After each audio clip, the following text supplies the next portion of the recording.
আপনারা সকলে অবগত আছেন ভারতের আহমেদাবাদে একটি বিমান দুর্ঘটনা ঘটেছে এবং সেখানে 241 জন বিমানে আরোহী যাত্রী ছিল, তারা সকলেই মৃত্যুবরণ করেছেন এবং যে আবাসিক ভবনে বিমানটি বিধ্বস্ত হয়েছে সেই ভবনের প্রায় 60 জন শিক্ষার্থীও মারা গেছেন।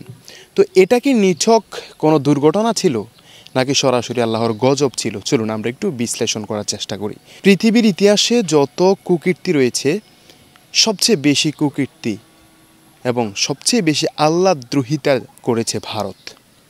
কিছুদিন আগেও আপনারা দেখেছেন ভারত পাকিস্তান আক্রমণ করেছে।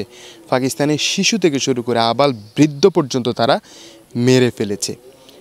তো তাদের সেই কুকীর্তির যদি হিসাব করে তাহলে বলা যায় যে এটা আল্লাহর পক্ষ থেকে একটা গজব। অনেকে এটা মানতে চায় না যে এখানে পাখির একটা ভূমিকা রয়েছে। নিউজে বলা হয়েছে পাখির কারণে হয়তো বিমানটা অ্যাক্সিডেন্ট হয়েছে। এটা না মানার কিছুই নেই, কারণ আপনারা সকলে জানেন নমরুদ কিভাবে মারা গেছে। নমরুদের নাকে দিয়ে মশা ঢুকে গেছে এবং সেই মশা মাথায় চলে গেছে, মাথায় জুতা দিয়ে বাড়ি দেওয়ার সাথে সাথে নমরুদ মারা গেছে। তাহলে এখন এটা আপনার বিশ্বাস হয় যে সামান্য একটা মশা নাকে গেছে, সেখান থেকে মাথায় আসছে, সেখান থেকে জুতা দিয়ে বাড়ি দিয়েছে, তারপর মারা গেছে?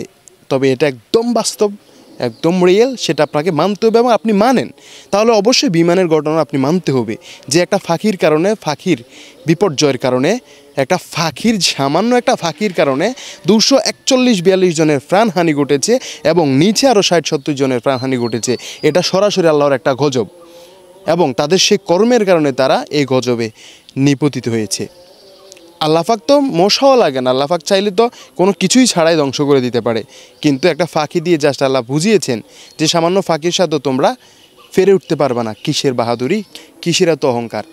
ভারতের ক্ষমতার অভাব নেই, ভারতের অস্ত্রের অভাব নেই, ভারতের জনসংখ্যার অভাব নেই, যার কারণে ভারত কোনো রাষ্ট্রকে তো রাষ্ট্রই মনে করে না, কোনো মানুষকে মানুষই মনে করে না। আর সামান্য একটা ফাঁকি খেলে দিয়েছে ভারতকে। আপনাকে মানতে হবে, এই বিষয়গুলো বিশ্বাস করতে হবে। নমরুদের ঘটনা যদি আপনি বিশ্বাস করেন, মূলত আপনি যদি সঠিক মুসলমান হন, অবশ্যই আপনি নমরুদের ঘটনা বিশ্বাস করবেন। আর এই নমরুদের ঘটনা বিশ্বাস করলে এই ফাঁকির ঘটনা, বিমানের ঘটনাটা তো একদম সিম্পল।